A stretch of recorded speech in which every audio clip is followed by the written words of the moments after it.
Saturday morning husband வந்து முருகனுக்கு இன்னி தான் ஃபஸ்ட் டைம் மாலை போட்டிருக்காங்க. ஆல்ரெடி கல்யாணத்துக்கு அப்புறம் ஒரு டைம் மாலை போட்டாங்க. இது கல்யாணம் ஆனதுக்கப்புறம் செகண்ட் டைம் மாலை போடுறாங்க.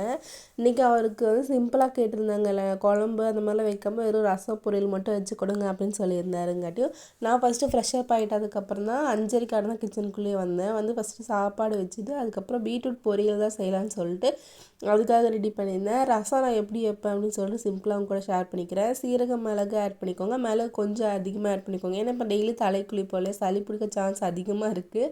அதனால் மிளகு அதிகமாக ஆட் பண்ணிவிட்டு ஒரு 2 மீடியம் சைஸ் தக்காளியோட மிளகு அது சீரக மிளகு அழிச்சோம் இல்லையா, பூண்டு ஆட் பண்ணி அதோட மிக்ஸ் பண்ணி நல்லா பிணைஞ்சி விடுங்க.